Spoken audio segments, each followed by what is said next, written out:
La Bible en un an, la 241e journée. Le livre d'Ézéchiel, chapitre 14, verset 12, au chapitre 16, verset 43. Le livre des psaumes, chapitre 43, versets 1 à 5. Le livre des proverbes, chapitre 21, versets 30 et 31. La première épître aux Corinthiens, chapitre 15, versets 1 à 34. Le livre d'Ézéchiel, chapitre 14. La parole de l'Éternel m'a été adressée. Fils de l'homme, si un pays pêche contre moi, en se livrant à l'infidélité, et que je déploie ma puissance contre lui, si je le prive de pain, lui envoie la famine, et en élimine hommes et bêtes, s'il s'y trouve ces trois hommes, Noé, Daniel et Job, eux auront la vie sauve à cause de leur justice, déclare le Seigneur, l'Éternel. Si je fais parcourir le pays par des bêtes féroces qui le dépeuplent, s'il devient un endroit désert, par où personne ne passe à cause de ces bêtes, s'il s'y trouve ces trois hommes, aussi vrai que je suis vivant, déclare le Seigneur, l'Éternel, ils ne sauveront ni fils ni fille, eux seuls seront sauvés, et le pays deviendra un endroit désert. Ou si je fais venir l'épée contre ce pays, si je dis que l'épée parcourt le pays, et que j'en élimine hommes et bêtes, si s'y trouvent ces trois hommes, aussi vrai que je suis vivant, déclare le Seigneur, l'Éternel, ils ne sauveront ni fils ni fille, mais eux seuls seront sauvés. Ou si j'envoie la peste dans ce pays, si je déverse ma fureur sur lui par la mortalité pour en éliminer hommes et bêtes, s'il s'y trouve Noé, Daniel et Job, aussi vrai que je suis vivant, déclare le Seigneur l'Éternel, ils ne sauveront ni fils ni fille. Eux, ils auront la vie sauve à cause de leur justice. Oui, voici ce que dit le Seigneur l'Éternel. Même si j'envoie contre Jérusalem mes 4 terribles instruments de jugement, l'épée, la famine, les bêtes féroces et la peste, pour en éliminer hommes et bêtes, il y restera des rescapés, on en fera sortir des fils et des filles. Ils sortiront pour aller vers vous. Vous découvrirez ainsi leur conduite et leurs agissements, et vous serez consolés du malheur que je fais venir sur Jérusalem, de tout ce que je fais venir contre elle.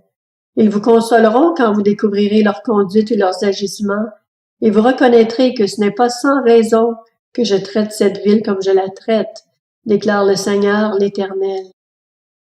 Le livre d'Ézéchiel, chapitre 15. La parole de l'Éternel m'a été adressée. Fils de l'homme, le bois de la vigne, qu'a-t-il de plus que tout autre bois, que les branches qui sont sur les arbres de la forêt? Tire-t-on de ce bois de quoi fabriquer quelque chose? En tire-t-on un crochet pour y suspendre un objet? Au contraire, on le jette au feu pour qu'il le dévore. Le feu dévore ses deux extrémités, et son milieu finit calciné. Sera-t-il donc utile à quelque chose? Puisqu'on n'en faisait rien quand il était entier, on peut d'autant moins en faire quelque chose quand le feu l'a dévoré et qu'il est calciné. C'est pourquoi voici ce que dit le Seigneur, l'Éternel. Tout comme je jette au feu le bois de la vigne pour qu'il le dévore, de préférence au bois de la forêt, je jette au feu les habitants de Jérusalem. Je me retournerai contre eux. Ils auront beau être sortis du feu, le feu les dévorera. Vous reconnaîtrez que je suis l'Éternel quand je m'en prendrai à eux.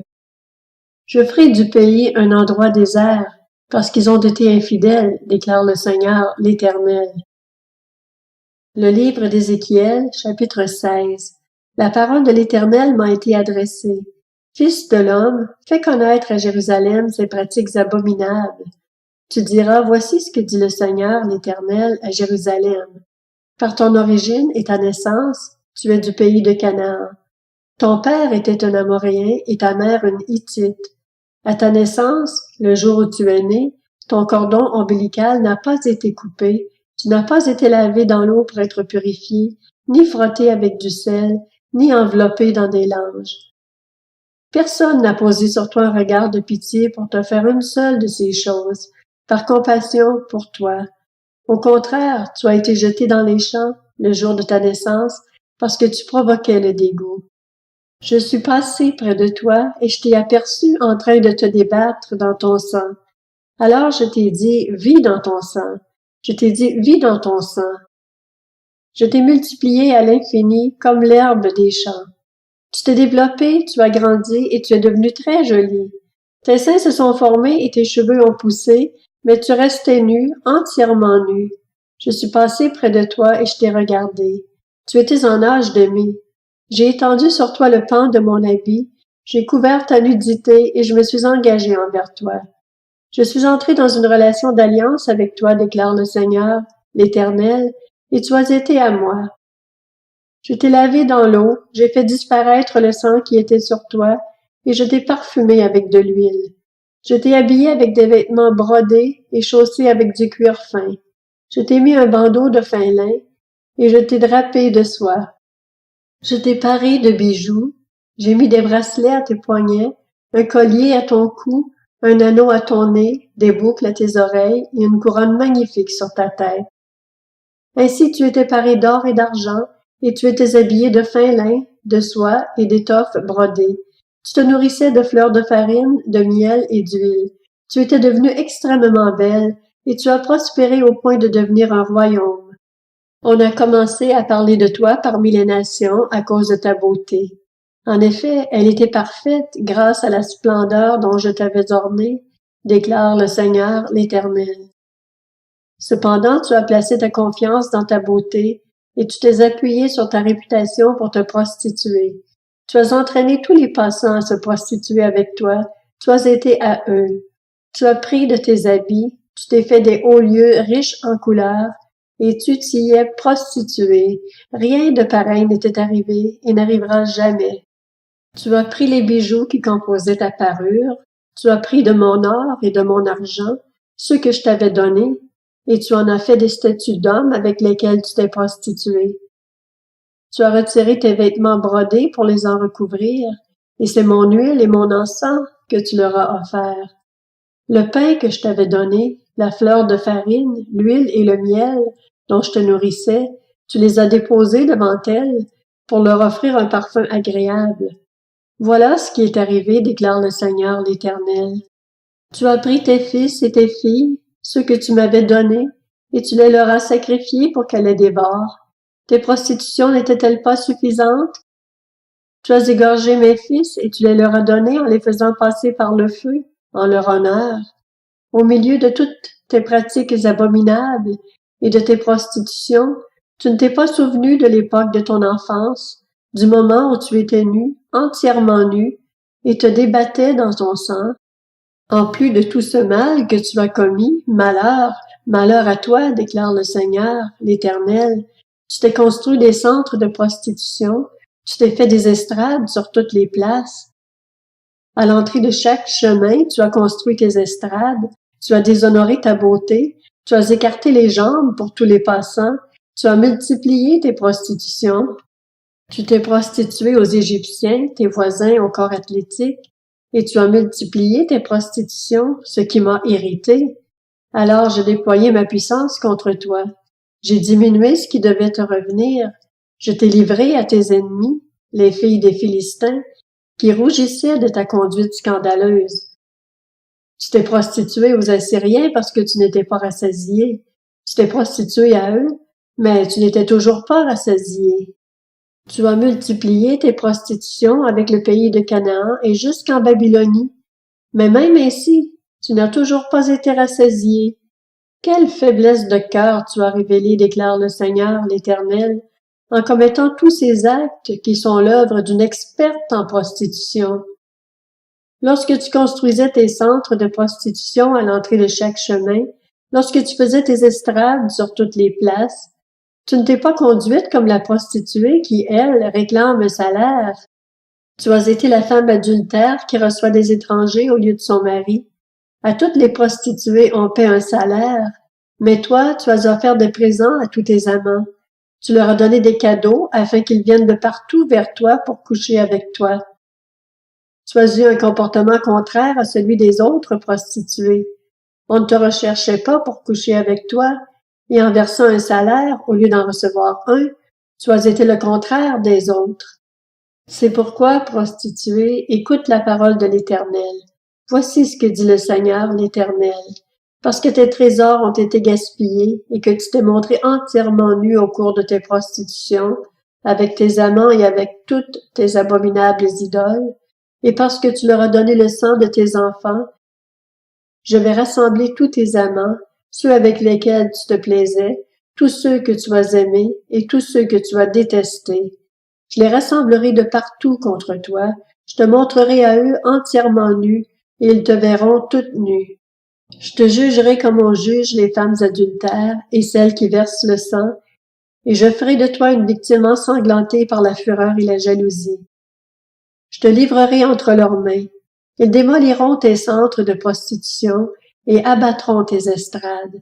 Ils te dépouilleront de tes habits, prendront les bijoux qui composaient ta parure, et te laisseront nu, entièrement nu. Ils exciteront la foule contre toi, ils te lapideront et te transperceront à coups d'épée. Ils incendieront tes maisons et mettront des jugements en œuvre contre toi, en présence d'un grand nombre de femmes. Ainsi je ferai cesser ta prostitution, et tu ne verseras plus de salaire. J'assouvirai ma fureur contre toi, puis le feu de ma jalousie se détournera de toi. Je m'apaiserai, je ne serai plus irrité, parce que tu ne t'es pas souvenu de l'époque de ton enfance, parce que tu m'as provoqué par tout cela. Eh bien, de mon côté, je vais faire retomber ta conduite sur ta tête, déclare le Seigneur, l'Éternel, et tu ne créeras plus de scandale avec toutes tes pratiques abominables. Le livre des Psaumes, chapitre 43. Rends-moi justice, ô Dieu. Défends ma cause contre une nation infidèle. Délivre-moi des hommes trompeurs et criminels. Toi, mon Dieu protecteur, pourquoi me repousses-tu? Pourquoi dois-je marcher dans la tristesse sous l'oppression de l'ennemi? Envoie ta lumière et ta vérité, qu'elle me guide et me conduise à ta montagne sainte et à ta demeure. J'irai vers l'autel de Dieu, vers Dieu, ma joie et mon allégresse, et je te célébrerai sur la harpe, ô Dieu, mon Dieu. Pourquoi être abattu, mon âme, et pourquoi gémir en moi? Espère en Dieu, car je le louerai encore. Il est mon salut et mon Dieu. Livre des Proverbes, chapitre 21. Il n'y a ni sagesse, ni intelligence, ni conseil qui tiennent contre l'Éternel. On prépare le cheval pour le jour du combat, mais c'est à l'Éternel qu'appartient la victoire. La première épître aux Corinthiens, chapitre 15.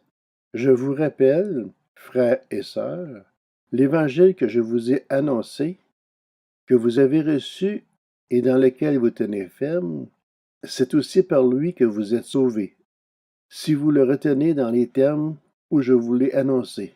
Autrement, votre foi aurait été inutile. Je vous ai transmis avant tout le message que j'avais moi aussi reçu. Christ est mort pour nos péchés, conformément aux Écritures. Il a été enseveli et il est ressuscité le troisième jour, conformément aux Écritures. Ensuite, il est apparu à Céphas, puis aux 12. Après cela, il est apparu à plus de 500 frères et sœurs à la fois, dont la plupart sont encore vivants et dont quelques-uns sont morts. Ensuite, il est apparu à Jacques, puis à tous les apôtres. Après eux tous, il m'est apparu à moi aussi, comme un enfant né hors terme. En effet, je suis le plus petit des apôtres et je ne mérite même pas d'être appelé apôtre, parce que j'ai persécuté l'Église de Dieu. Mais par la grâce de Dieu, je suis ce que je suis, et sa grâce envers moi n'a pas été sans résultat. Au contraire, j'ai travaillé plus que tous, non pas moi toutefois, mais la grâce de Dieu qui est avec moi. Ainsi donc, que ce soit moi ou que ce soit eux, voilà le message que nous prêchons. Et voilà aussi ce que vous avez cru. Or, si l'on prêche que Christ est ressuscité, comment quelques-uns parmi vous peut-il dire qu'il n'y a pas de résurrection des morts? S'il n'y a pas de résurrection des morts, Christ non plus n'est pas ressuscité. Et si Christ n'est pas ressuscité, alors notre prédication est vide et votre foi aussi. Il se trouve même que nous sommes de faux témoins vis-à-vis de Dieu, puisque nous avons témoigné contre Dieu qu'il a ressuscité Christ. Or, il ne l'a pas fait si les morts ne ressuscitent pas. En effet, si les morts ne ressuscitent pas, Christ non plus n'est pas ressuscité. Or, si Christ n'est pas ressuscité, votre foi est inutile.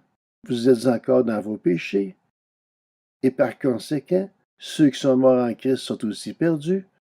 Si c'est pour cette vie seulement que nous espérons en Christ, nous sommes les plus à plaindre de tous les hommes.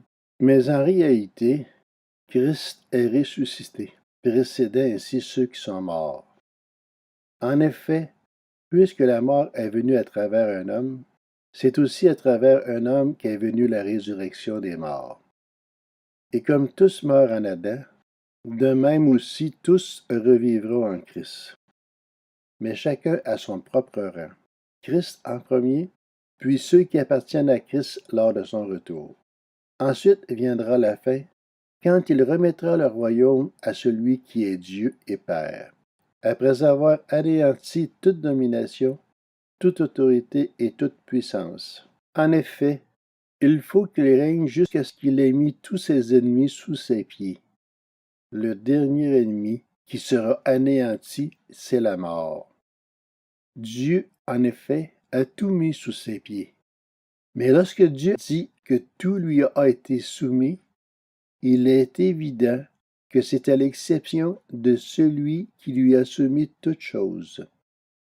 Lorsque tout lui aura été soumis, alors le Fils lui-même se soumettra à celui qui lui a soumis toutes choses, afin que Dieu soit tout en tous. S'il en était autrement, que feraient ceux qui se font baptiser pour les morts? Si les morts ne ressuscitent en aucun cas, pourquoi se font-ils baptiser pour eux? Et nous, pourquoi affrontons-nous à toute heure le danger? Chaque jour, je risque la mort.